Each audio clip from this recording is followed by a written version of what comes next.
Hello students, as you all know that your history exam will be on 1st of April.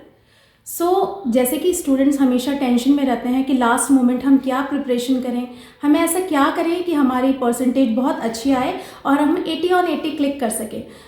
Today I am going to share you some tricks and techniques. जैसे कि आप सभी अपने pre board exams attempt कर चुके हैं और अब सभी जानते हैं कि हमें कहाँ पर किन एरियाज़ में ज़्यादा मेहनत करने की ज़रूरत है, चाहे फिर वो 1 मार्क्स क्वेश्चंस हो या फिर 8 मार्क्स क्वेश्चंस. हाँ, और हमें मैप वर्क बिल्कुल भी नहीं भूलना चाहिए. तो जैसे कि हम देखते हैं कि हमारी हिस्ट्री सब्जेक्ट में 3 बुक्स हैं. First Asian history, second medieval history and third one is the modern history. तो आज मैं आपके साथ ये शेयर करना चाहती हूँ कि इन तीनों बुक्स में से कौन कौन से ऐसे चैप्टर्स हैं जो बहुत ही इंपॉर्टेंट हो सकते हैं. If you talk about the first book that is ancient history, तो उसमें हम देखते हैं कि हड़प्पन सिविलाइजेशन से रिलेटेड हमारा जो चैप्टर है ब्रिक, बीट्स एंड बोल्स, वो बहुत इंपॉर्टेंट है in terms of long question answers and in terms of a map work also. Similarly if you will see, अगर हम देखें तो हमारा जो थर्ड चैप्टर है किनशिप, कास्ट एंड क्लास, जिसमें से स्पेशली हमारा महाभारत वाला पोर्शन जो है उसे हमें बिल्कुल भी इग्नोर नहीं करना चाहिए, क्योंकि मोस्ट प्रोबेबिलिटी है कि वहाँ से क्वेश्चंस जरूर ही आएंगे.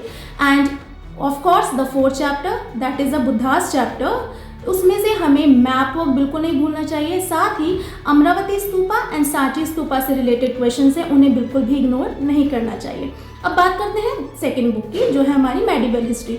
तो मेडिवल हिस्ट्री में हमारे कुछ इंपॉर्टेंट चैप्टर्स हो जाते हैं, जैसे कि ट्रैवलर्स, जैसे कि हमारा नेक्स्ट चैप्टर हो जाता है भक्ति, सूफी एंड सेंट.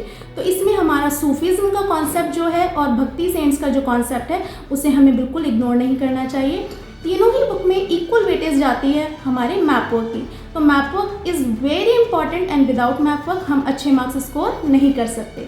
हालांकि मैप वर्क आपका बहुत नीट होना चाहिए, एग्जैक्ट लोकेशन के साथ होना चाहिए. अब बात करते हैं कि आपको आंसर्स कैसे लिखने हैं. जनरली स्टूडेंट्स क्या करते हैं, वो आंसर सिर्फ पैराग्राफ्स में लिख देते हैं, तो हमें ऐसा बिल्कुल नहीं करना चाहिए. As per the board norms हमें अपने आंसर्स हमेशा पॉइंट्स में लिखने चाहिए and we need to pay attention towards the weightage of the questions. जैसे कि हम जानते हैं कि हिस्ट्री में हमारे मैक्सिमम नंबर ऑफ क्वेश्चंस जो होते हैं वो 8 marks is the highest length. तो हमारे जो 8 मार्क्स के क्वेश्चंस होते हैं मिनिमम हमें उसमें 8 पॉइंट्स लिखने चाहिए. Minimum, I am saying minimum, but exceed आप उससे जैसे करेंगे that will depend on your presentation.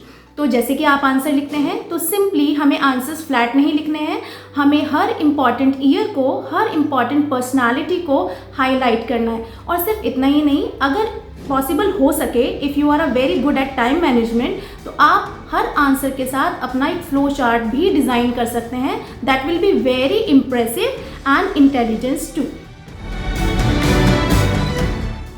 If you talk about the third book that is the modern history, so in modern history we should never ignore, हमें mainly ध्यान रखना है कौन से चैप्टर का, that is a Mahatma Gandhi chapter.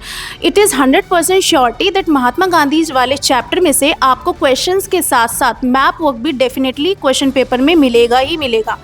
And rebels in Raj, that is also very very important chapter. साथ ही साथ इस बार के बहुत सारे सैम्पल पेपर्स में हमें देखने को मिला है कि that the chapter that is a colonialism chapter and which represent the Paharis and Santhals, that concept उसे हमें बिल्कुल नहीं छोड़ना है, उसे भी हमें डेफिनेटली कवर अप करना ही करना है. एंड महात्मा गांधी वाले चैप्टर के साथ साथ आपको विजयनगर एम्पायर वाला chapter that is also too important. So ये जो कुछ प्रिसाइज चैप्टर्स हैं, Indus valley civilisation, Bhakti, Sufi, saint, Mahatma Gandhi chapter, rebels and Raj, colonialism, travellers, so ये कुछ प्रिसाइज ऐसे चैप्टर्स हैं लाइक बुद्धिज़्म. इनमें से मैप वर्क के साथ साथ आपको क्वेश्चन आंसर्स भी डेफिनेटली करने को मिलेंगे ही मिलेंगे. आप टाइम मैनेजमेंट का ध्यान रखें, आप अपने प्रेजेंटेशन का ध्यान रखें, आप प्रॉपर पॉइंट वाइज आंसर लिखें, हाईलाइट करें, फ्लो चार्ट बनाएं, माइंड मैप्स ड्रॉ करें.